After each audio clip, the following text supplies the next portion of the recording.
All right, that's 15. What? Quinze. Okay. 15. Okay. Quinze. It's Quinze. It's Quinze. 100% sure it's Quinze. Quinte. What Quinze? So Quinte. next week is going to be an interesting one. What's next week? Because it's going to be Digetiseis. Let me look it up. What is 16? It's supposed to be the Oh my God. says. Digetiseis. The edgy faith. Digetiseis. Yeah. Wow. 18. 19.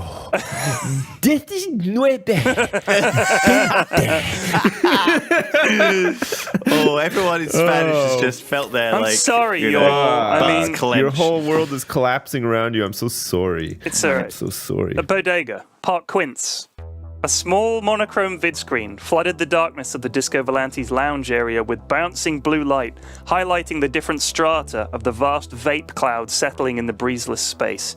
Bodega was slumped on a sofa. He'd slid halfway down, his legs kicked out way in front of him. His back was beginning to ache from spending so long in this dumb position, but he was too drunk to move.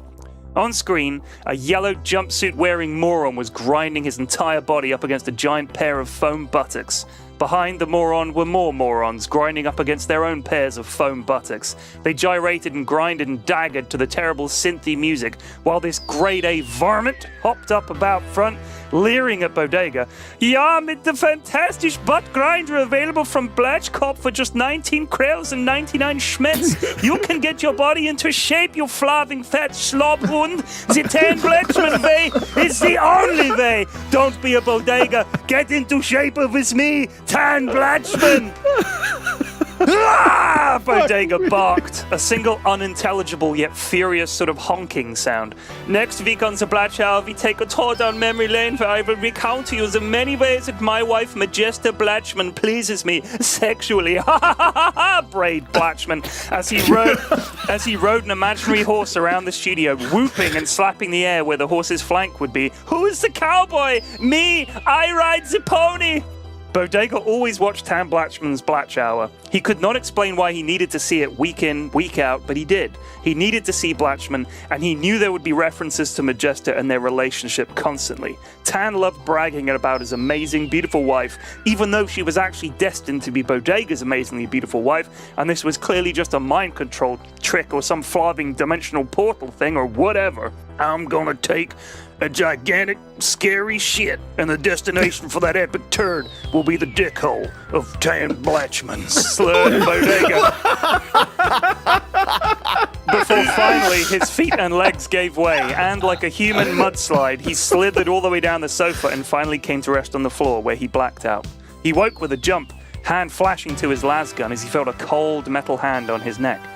Just checking your pulse, said Varu, as Bodega relaxed. Ain't gone just yet, pard, groaned Bodega, shuffling into a sitting position. Fix me some scoffy, would you? They do have robot scoffy machines, but I am not one, said Varu, standing and striding to the bridge of the Disco Volante. Well, look, do you think, Bodega began, but he was cut off by a shrill and repetitive pinging sound coming from the bridge. Varu, what did you do? Shouted Bodega, standing and stumbling towards the sound. It's the proximity alert, said Nebish, who was, as always, on the bridge at his computer. We ain't moving, though, said Bodega. I would recommend checking the local sensors, said Nebish. We're cloaked, Neb. Ain't no way anyone can. And yet again, Bodega was interrupted in mid-sentence as the ship suddenly rolled to the left and the artificial gravity cut out. Everyone began tumbling around the interior, banging into things, and things began tumbling around the interior, banging into people and other things. In short, it got messy very quickly. A cup of scoffy was spinning in the air, spewing droplets of hot liquid all over the bridge equipment. Half-eaten food, articles of clothing, some skrells, and a hell of a lot of empty ale bottles, all moving slowly around the inside of the Disco Volante and crashing into each other and creating more bits of rubbish. It was a cascade failure, and soon the entire bridge and all other rooms that weren't sealed off would be thick with particles of refuse. Gork damn, I wish we had a cleaner, said Reed Chorley as he cartwheeled helplessly past Bodega and straight out into the kitchen area, followed by a hearty crash. Nebish, what the flarvis? Bodega began, before being cut off by a huge impact that sent the ship rolling again. If I get interrupted one more time, I'm going to lose my shit, said Bodega, drawing his lasgun pointlessly as he nosedived into the engineering room, the lasgun flying out of his hand and disappearing into a vent. There was a high-pitched shriek and then the ship's internal tannoy system crackled into life. "Hello, Bodega, mein Freund," said a voice that sent a chill down the spines of decent people everywhere. "Arm everything! Fire everything!" shouted Bodega towards the bridge, but everyone was spinning too wildly or being struck by too much garbage to do anything. "Yeah, it's too late. We already have boarding of you now," said the voice, and with a brutal skunk sound, the ship was suddenly still, and the artificial gravity returned to normal. Everyone crashed to the ground and was showered in previously floating garbage. A carve beam began cutting through the hull in the cargo bay with a shower of sparks and a terrible tearing sound. "Get to your battle stations," shouted Bodega, flipping a sofa over and taking cover behind it.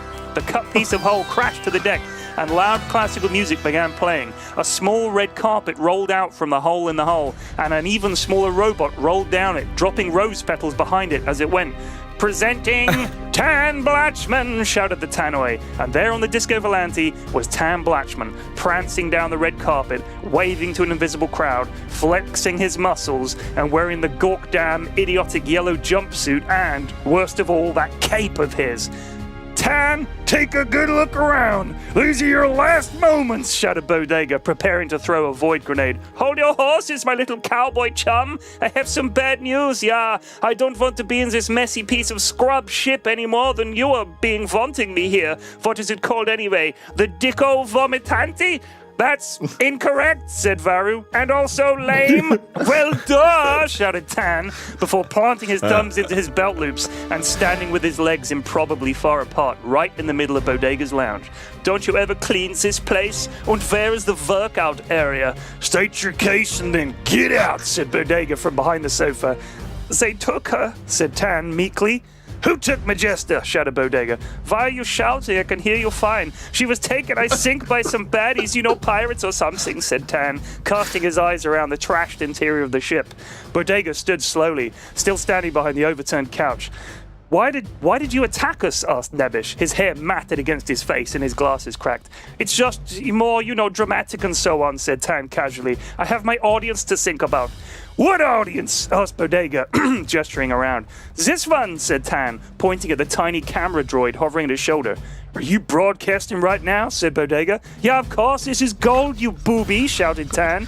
Bodega's blood ran cold. Not only had his galaxy-sized anus found them, he'd also given away their position to anyone with a darn TV. And he'd lost Majesta. And he's messed up the ship in a big way. And in fact, he'd sullied it, its whole interior, with his filthy presence.